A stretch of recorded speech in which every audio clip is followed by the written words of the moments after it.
Masu sauraro Assalamu alaikum. Barkanmu da zuwa Ummu Fatima Multimedia. Ku danna mana subscribe sannan ku danna alamar ƙararrawa domin sanar da ku da zarar mun ɗora sabon shiri. To masu sauraro muna nan a littafin nan mai suna A Sanadin Kauna wanda Bilkisu zai ya OBK wadda aka fi sani da Autar Marubuta ta rubuta shi.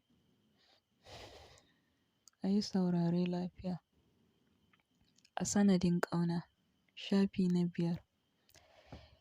Gefe Afra ta ɗan matsa nesa da ɗakin kaɗan tana ta dariya har tana riƙe ciki, har wajen 'yan mintuna amma shiru kawai kake ji. Ko sau ɗaya ba ta ji sautin ihun neman taimako ba daga gun Hafiz.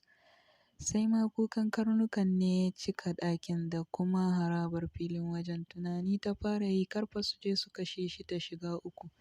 Cikin sauri ta nufo wajen ta sa mukulli ta buɗe ɗakin. Tana buɗewa ƙofar ta yi saurin wajen kawar da kanta saboda yadda suka yi mishi kace-kace da kayan shi kamar wani almajiri. Daga kan riga da wandon da ke jikin shi duk sun yi galgala sannan sun matuƙar ji mishi ciwuka sosai daga kan saman jikin shi har zuwa ƙafafun shi. Hatta fuskar shi sai da suka yayyaga ta kuma har yanzu suna kan shi suna ta ƙoƙarin ci gaba da ya galgala shi. Hakan ne ya sa Afra ta yi saurin daka musu tsawa yadda ka san mutane take cikin sauri dukkaninsu suka ja baya suka shiga taitayinsu. Wayarta ta ciro ta yi kira sannan ta kara a kunne ana ɗagawa ta ce ku zo yanzu wajen ɗakin karnuka ina jiran ku. Tana gama faɗin haka ta kashe wayarta sannan ta ci gaba da kallon shi tana dariya. Cikin gaggawa sai ga su sun ƙaraso. Afra ta kalle su ta nuna musu Hafiz da hannu sannan ta ce ku ɗauki wancan karen ku fitar mana da shi daga cikin gida. Cikin sauri suka je suka ƙinƙimi Hafiz suka fita da shi daga cikin gidan. Afra tana biye da su ƙoƙarin saka shi cikin mota suke. Ganin haka ne ya sa Afra da ke tsaye bakin gate ta ce ina kuma za ku kai shi? Ku jefar da shi a nan ya ɗauki akwalar kekensa ya ƙara wuta. Cikin sauri suka bi umarninta suka ajiye shi a nan ƙofar gidan daga nan ta ba su umarnin su koma bakin aikinsu. Takowa ta yi har inda yake yashe a ƙasa tsugunnawa ta yi kusa da shi sannan ta kalle shi ta yi murmushi ta ce kana ji ko uban soyayya? Ba na ƙaunar ka, na tsane ka. A taƙaice ma dai babu abin da idanuna suka fi tsanar gani a duniya irin ka. Tashi ta yi za ta koma cikin gida. Hafiz ya miƙe zaune sannan ya kira sunanta cikin sauri. Tsayawa ta yi cak ba tare da ta juyo ba. Hafiz ya ce tambayar ki nake so in yi don Allah me yasa kika tsane ni? Afra ta juyo sannan ta kalle shi ta ce abin da ya sa na tsane ka shine saboda ƙaunar da kake yi min na tsani soyayya. Ko da a ce na shirya mata ina da irin zaɓin da raina ke so ya kasance miji a gare ni kuma ba ka ciki. Don haka furucin kana ƙaunata shi ya jawo na tsane ka.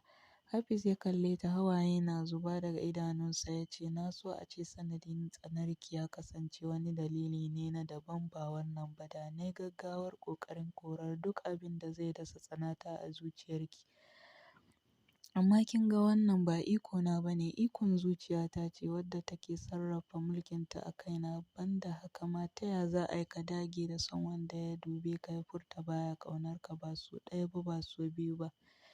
Ki sani Afra, ko a mafarki ban taɓa kawowa hakan za ta faru da ni ba a rayuwa.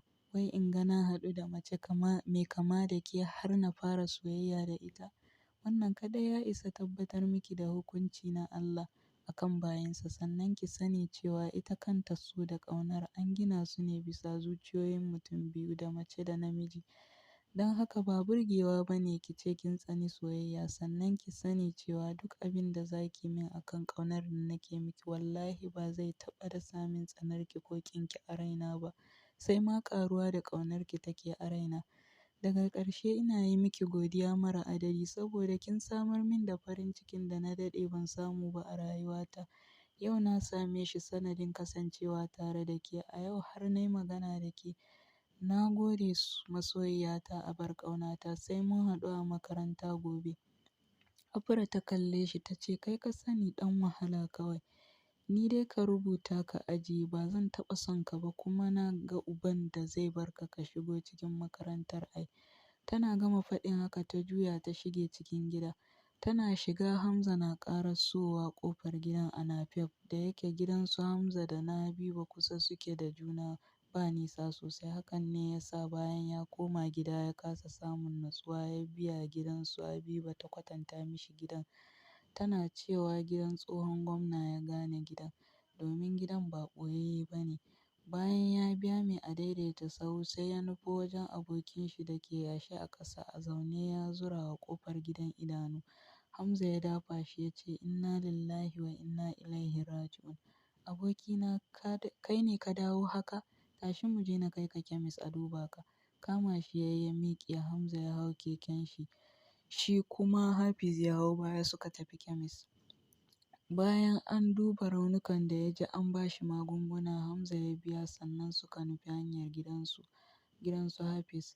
Suna isa ƙofar gidan suka sauka daga kan keken. Hamza ya taimaka mishi suka shiga cikin gida. Suna shiga suka tarar da maman shi a tsakar gida tana zaune tana gyaran shinkafa. Ɗago kai ta yi ba tare da ta amsa musu sallama. Ganin ɗanta cikin wani mawuyacin hali ya sa ta saki salati. Kai tsaye ɗakin ta suka wuce. Ita ma ummin Hafiz miƙewa ta yi ta bi bayansu tana tambayar me ya faru da Hafiz haka. Bayan ya kwanta sai Hamza ya gaishe da ummi ta amsa sannan ta sake tambayar shi abin da ya faru da ɗanta. Hamza ya fara inda don ya rasa ma me zai ce mata. Ganin haka ya sa cikin sauri Hafiz ya ce, "Ummi dama hatsari na yi kuma Allah ya taƙaita abin don ban wani ji rauni sosai ba." Ummi ta ɗauki salati tare da jero mishi sannu. Shi kuwa Hamza kallon mamakin ƙaryar da Hafiz ya narko kawai yake. Kuma jikin shi duk raunuka manya-manya amma yana faɗin wai bai wani ji ciwo sosai ba. Wato duk waɗannan manya-manyan raunukan bai ɗauke su a bakin komai ba kenan. Umma fita ta yi daga ɗakin cikin sauri domin nemo wa yaronta abin da zai ci ya samu ya sha magungunan da aka ba shi. Bayan ta fita daga ɗakin ne Hamza ya kalle shi ya ce, "Gwara ma ka faɗa musu gaskiya malam. Ka faɗa musu cewa ka gaji da rayuwar ne kake neman hanyar da za ka bi ka mutu akan wata banza wadda bata san muhimmancin so da ɗan adam ba. Kuma dole ma su sani ko don korarka da aka yi daga makaranta yau." Hafiz ya ɓata rai sannan ya ce zai fi sauƙi ni ka ci mutunci na akan ka zagi wadda nake ƙauna Hamza. Hamza ya ce, "Ai sai ka yi. Ni zan tafi gida in samu na yi wanka in canza kayan jikina. Ko abinci ban samu na ci ba saboda tunanin kar mutanen nan su kashe ka don na san wasu daga cikin masu kuɗi ba su damu da rayuwar kowa ba banda tasu da ta iyalansu. Anjima in na kintsa zan dawo na sake duba ka." Hafiz ya ce, "Hamza ina waɗannan kayan naka na makaranta da ka ce sun matse ka har ka siyo wasu ka canza ka ajiye waɗancan?" Hamza ya ce, "Suna nan, me ya faru?" Hafiz ya ce, "Don Allah ka kawo min su. Ina so in je makarantar gobe in roƙi Afra ta sa a janye maganar korata daga makarantar." Hafiz ya ce, "Zan baka amma sai ka yi min alƙawarin daga lokacin da ba za ka sake kula ta ba." Hafiz ya san Hamza sarai, sanadin jayayyar nan tasu sai ta sa asirin shi ya tono a gida. Hakan ne ya sa ya ce, "Na yi maka alƙawari." Hamza ya ce, "Shi kenan zan kawo maka idan zan dawo." Suka yi sallama ya fita. A daidai ummi ta taho za ta shiga ɗakin ta ce, "Har za ka wuce gida Hamza?" Hamza ya ce, "Eh ummi zan je in yi wanka in canza yunifom in sa na gida anjima zan dawo." Ummi ta ce, "To shi kenan Allah ya yi albarka." Hamza ya sa Allah ya yi albarka ya sa a gama da duniya lafiya. An gode Allah ya bar zumunci. Hamza ya ce, "Amin ummi." Nan suka yi sallama ya fice bayan ya shigo mishi da kekensa cikin gida. Washe gari Hafiz ya shirya cikin yunifom ɗin makarantar Hamza da ya kawo mishi da yake kala biyu gare shi.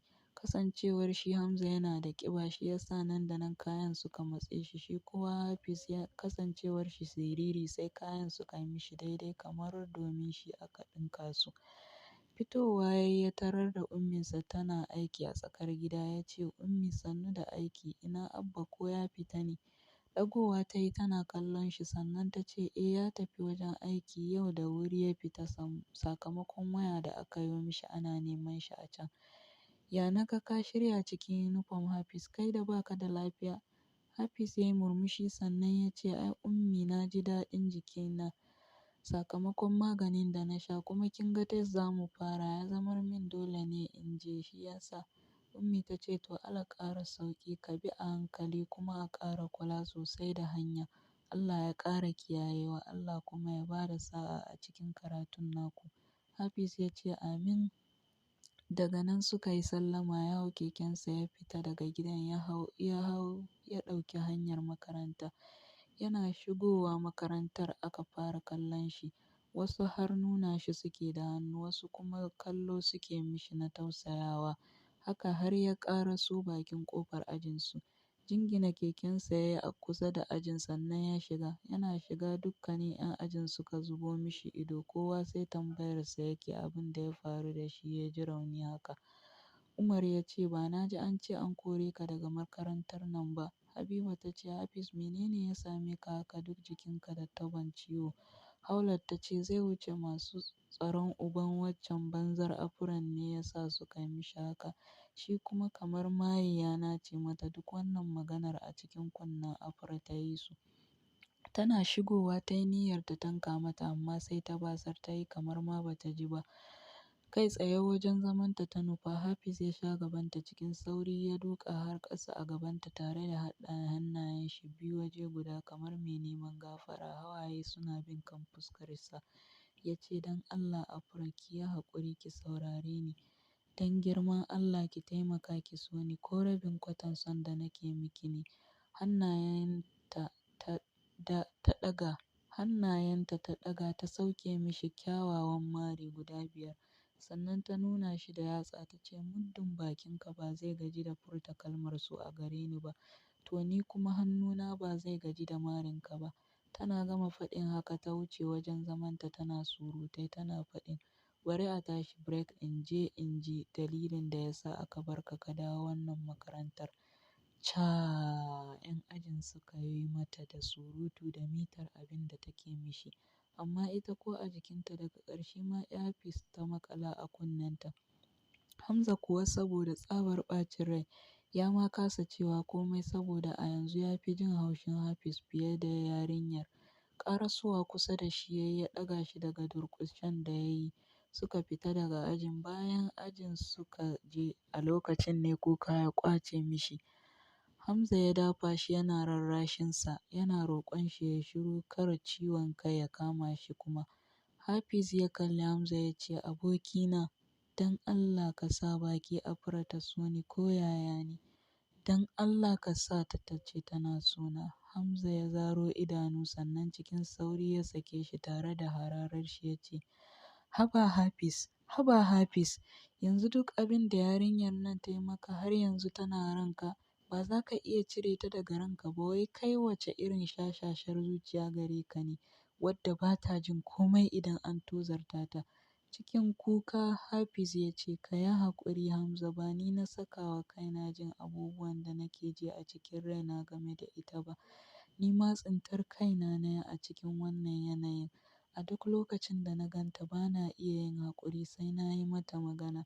In ma ban ganta ba bana samun natsuwa, ko da yaushe idanuna suna matuƙar son ganinta. Bakina kuma yana son yin magana da ita domin furta kyawawan kalmomi a gare ta. Ni ban damu da hukuncin da za ta yi min ba in dai zan je wajenta in sama wa zuciyata natsuwa ta hanyar magana da ita to ko kashe ni za ta yi ban damu ba. Kuma wallahi ko me take yi burge ni take, ban taɓa ganin ta yi abu wanda ba daidai ba. Kuma kar ka ga laifinta. Zuciyarta ce ba ta ƙaunata kuma ba a shiga hurumin zuciya. A hankali za ka ga ta koyi sona ita ma." Hamza ya ce, "To wallahi kana da babban aiki a gabanka kuma ina ganin sai na kai ga fara taya ka da addu'a domin na lura ka yi nisa wallahi. Haba, menene a cikin soyayyar da kai kana yi amma ba a san ka ban da tarin wahala. nan ya bar shi saboda haushi yayi tafiyar shi aji. Bayan an tashi break Afra ta fito domin zuwa ofis ɗin principal. Hafiz ya biyo ta a baya yana mata magiyar ta tsaya ta saurare shi. Shi ma Hamza ya biyo Hafiz a baya domin dakatar da shi daga zuwa wajenta, amma ina, gabanta Hafiz ya sha yana mata magiya akan ta saurare shi don Allah. Jakarta ta hau lalibawa, cikin zafin nama ta ciro reza sabuwa ta yanki goshinsa da ita. Nan da nan jini ya fara wanke mishi fuska. Ta nuna shi da yatsa ta ce, zan iya yi maka kowane irin lahani a rayuwa don ka tabbatar da na tsane ka. Hafiz ya ce, in za ki min kowane irin lahani a jikina wallahi ba zan damu ba Afra, domin kuwa kin daɗe da yi min lahani a cikin zuciyata kuma ba na jin akwai lahanin da za ki min wanda raɗaɗinsa zai kai na cikin zuciyata. Hamza yana ƙarasowa wajensu ya ga goshin Hafiz ya wanke mishi fuska da jini. Kallonta Hamza ya yi a fusace ya ce, me kika yi mishi? Ya ɗaga hannu ya wanke ta da mari sannan ya yaye ta da ƙafa. Ta faɗi. Hafiz shi ma cikin zafin nama ya wanka wa Hamza mari sannan ya nuna shi da yatsa ya ce, duk abin da za ka yi mata kai min ne domin Afra rayuwata ce. Duk abin da aka yi mata ni ne nake jin zafin a cikin raina. Dukawa ya yi kusa da Afran yana faɗin, sannu Afra, baki dai ji ciwo ba ko? Nan da nan wajen ya cika ana mamakin wannan irin soyayya.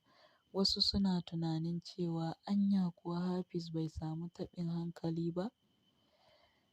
To masu saurare, nan ne ƙarshen littafi, nan ne ƙarshen page, shafi na 5. Sai Allah mai kowa mai komai ya sake ba mu aron dama da lokaci, za mu sake kawo muku ci gaban shirin wato shafi na 6. Ku ci gaba da danna mana subscribe sannan ku ci gaba da danna alamar ƙararrawa domin sanar da ku da zarar an ɗora wannan sabon shirin. Ku saurare mu kuma ku tsumaye mu a cikin ci gaban shirin domin ku ji yadda za ta kaya da wannan rikitacciyar soyayya mai matuƙar ba da wahala da kuma tausayi da ban takaici duk gaba ɗaya ga ta nan ne dai wata irin soyayya.